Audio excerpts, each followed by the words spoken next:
Contrairement aux apparences, cette voiture qui roule à toute vitesse à contre-courant n'est pas un chauffard. Alors vous le savez, Benoît, je suis irrésistiblement attirée par les bouchons. Pour l'instant, je suis dans le bon sens de circulation, là où ça roule. C'est tout à l'heure que je vous donnerai des temps de parcours.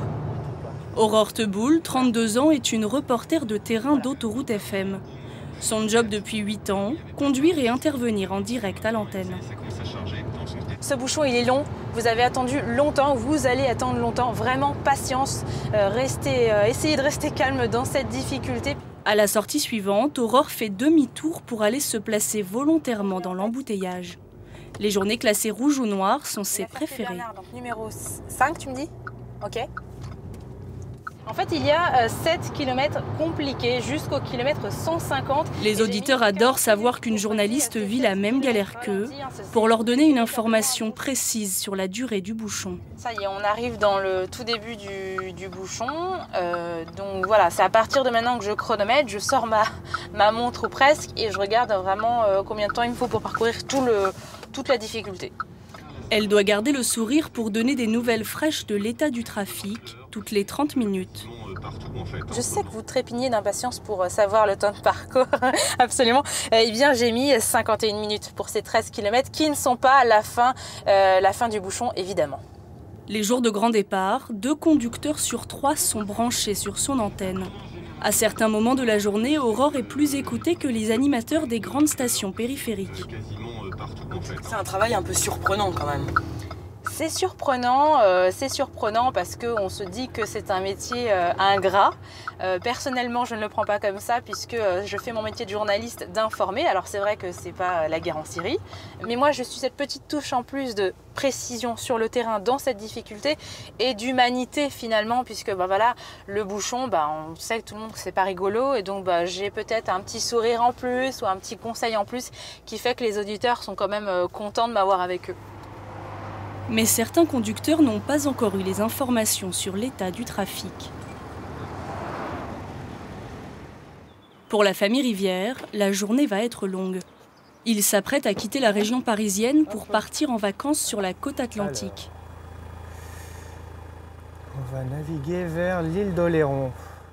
Leur temps de trajet sur autoroute est estimé pour l'instant à 5 heures par le GPS. Allez. C'est Clément qui monte en premier. Mais avec Lisa et Clément, 3 et 6 ans, la route des vacances s'annonce comme une odyssée. J'espère qu'ils vont être assez calmes et sages. Allez, c'est bon. Oui, Ils partent vers 10 heures et sont attendus dans leur camping pour la fin de journée.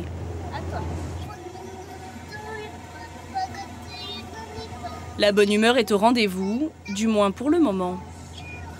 Ce couple d'éducateurs spécialisés n'a peur que d'une chose, manquer d'informations sur les bouchons qui les attendent. Rester bloqué, en fait, c'est ne pas savoir pourquoi ça avance plus, quoi. Ça me stresse. Parce qu'après, on râle. Enfin, nous, quelque part, on peut patienter. Ça dépend. Ça dépend des jours. Mais les enfants, en fait, leur patience est limitée, puis ça crée du stress. Ça crée du stress. 485 km les séparent de leur lieu de vacances et ils risquent de ne pas être tout seuls sur la route.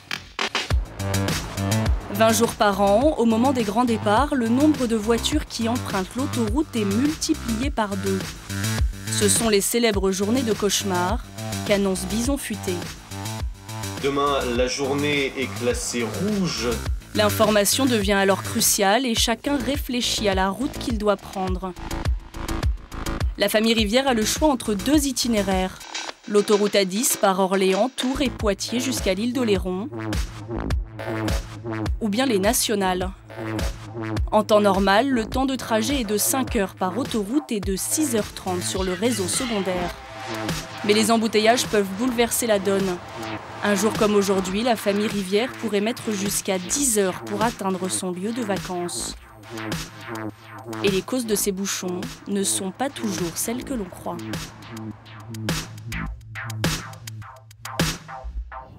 Alexandre Rivière conduit seulement depuis 1 heure, mais déjà, un ralentissement l'oblige à rouler à 60 km/h au lieu de 130. Je ne pensais pas qu'il allait avoir autant de monde sur la route. Pour se tenir au courant du trafic, Il allume Autoroute FM. La route sur le 107.7. 107.7, le principal canal d'information quand on part en vacances. Et ça ne s'annonce pas très bien. Il va falloir prendre son mal en patience parce qu'il y a certaines voies où il vous faudra facilement 45 minutes d'attente pour franchir cette barrière de péage très fréquentée le soir. La bonne nouvelle, Francine, c'est quand même que dans cet immeuble situé en région parisienne, le trafic se charge sur les axes autoroutiers du Grand Ouest et du nous Centre, sommes au cœur du circuit de l'information. C'est le début des vacances pour la zone C du monde en région parisienne. Cette radio d'une dizaine de journalistes appartient à une grande société d'autoroutes.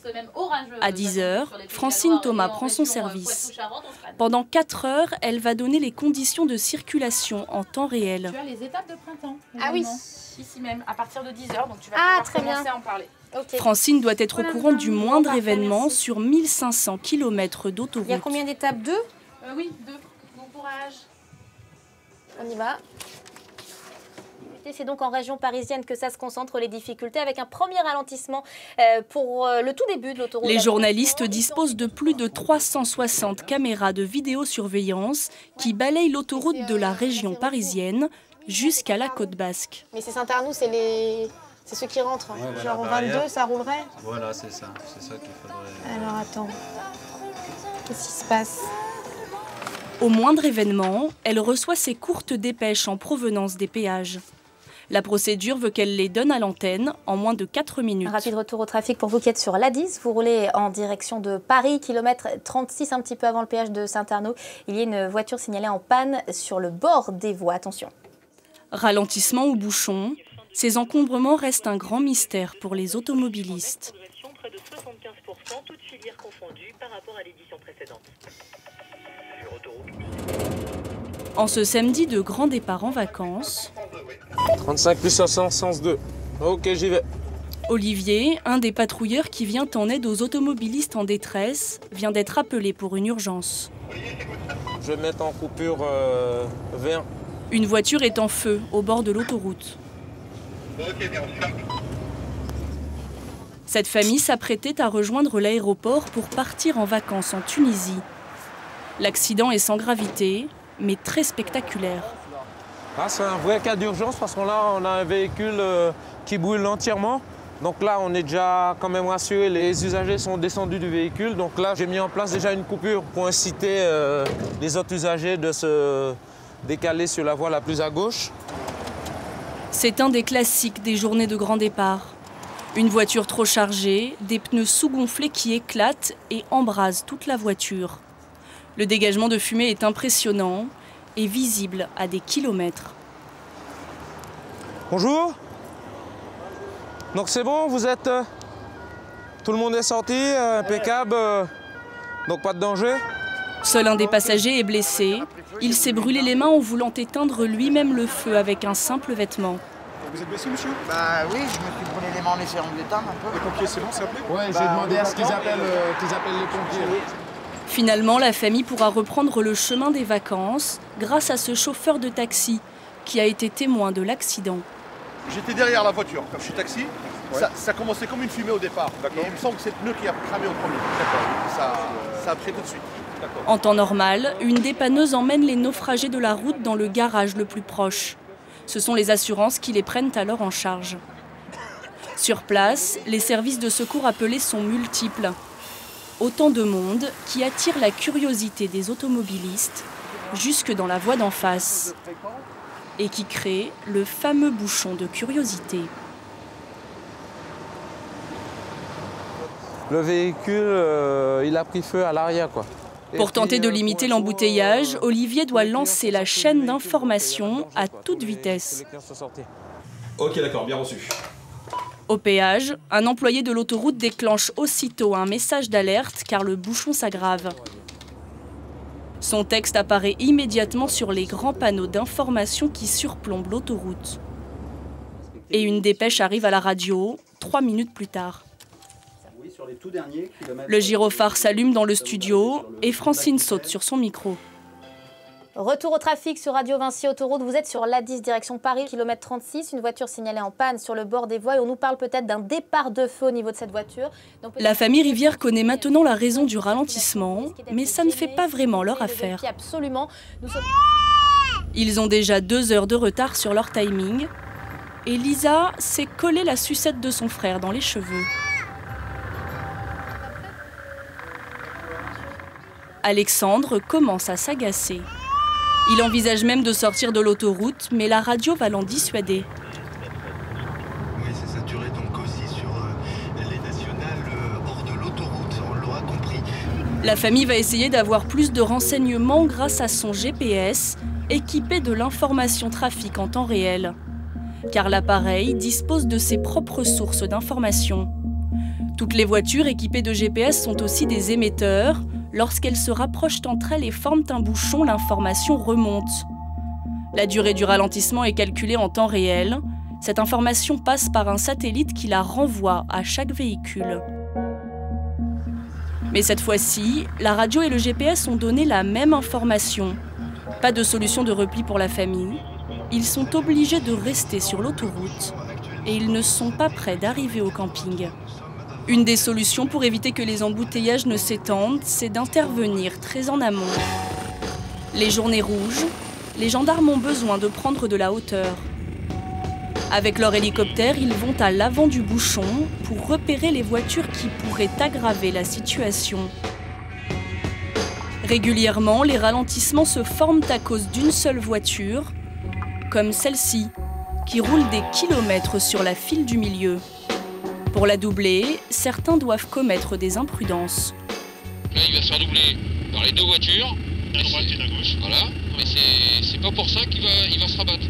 Il y a des fois, ça peut nous arriver une fois, on se dit, bah tiens mince, je suis pas le placer. Non, bah, le mec, il va rester là. C'est sa voie, il l'a acheté, il a payé, c'est bon. En principe, la file du milieu ne doit servir qu'à doubler. Il est interdit de rouler sur cette voie. C'est une infraction qui coûte 22 €. Cet automobiliste égoïste oblige tout le monde à modifier sa trajectoire quelques secondes. Et à cause de ça, on se retrouve avec un ralentissement alors que la circulation pourrait être fluide. Alors l'hélicoptère donne une consigne à ses collègues au sol, dégager la fameuse voie du milieu.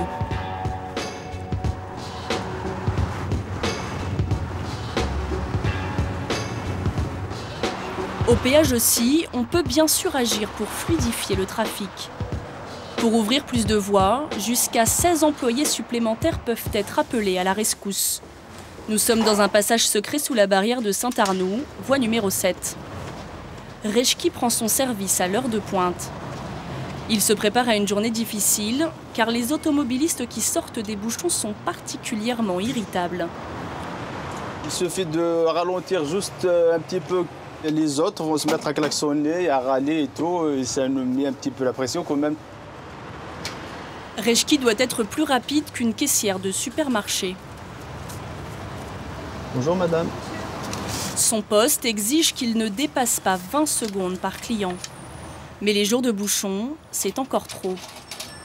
Sa chef Monique, qui gère le péage depuis sa tour de contrôle, a encore un dernier recours pour accélérer la cadence. Oui Rejki, tu vas pouvoir remettre au rouge s'il te plaît, mettre ton argent en sécurité et aller derrière la BE 56, on va faire de la distribution de tickets. Parce que le trafic augmente. 56 t'as dit? La 56, oui je veux bien. Ok. Ok, merci. De rien. Donc le trafic est en train d'augmenter, donc pour éviter les bouchons avant bande d'entrée et que le trafic soit plus fluide, on va ouvrir les barrières, mettre le feu au vert et une personne derrière la bande d'entrée qui va distribuer les tickets. Bon, c'est assez éreintant pour le dos, mais là on n'a pas le choix parce que le trafic est en train d'augmenter, j'ai pas le choix. Rejki et ses collègues vont distribuer eux-mêmes les tickets d'entrée. Merci, au revoir. Avec ce système, ils vont pouvoir faire passer 2 fois plus de véhicules.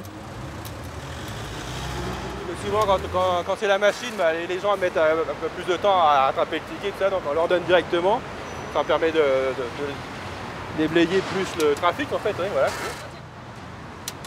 En quelques minutes, les files d'attente diminuent. Mais certains automobilistes vont venir gripper la belle machine du péage. Comme cette passagère d'un camping-car qui va faire le tour de son véhicule pour aller payer. Son mari n'a pas bougé du volant.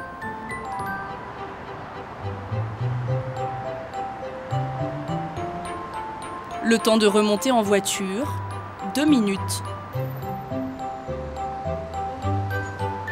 On est bien loin des 20 secondes recommandées. Et il y en a qui bloquent les barrières encore plus longtemps. Barrière de Saint-Arnoux, Monique, bonjour. Les jours de grand départ, Monique envoie des vertes et des pas mûres. Comme avec cet automobiliste sans le sou. Vous me rappelez quand le chèque sera fait? Ok, merci. Il n'a pas assez de monnaie, il lui manque 20 centimes. Donc il va faire un chèque.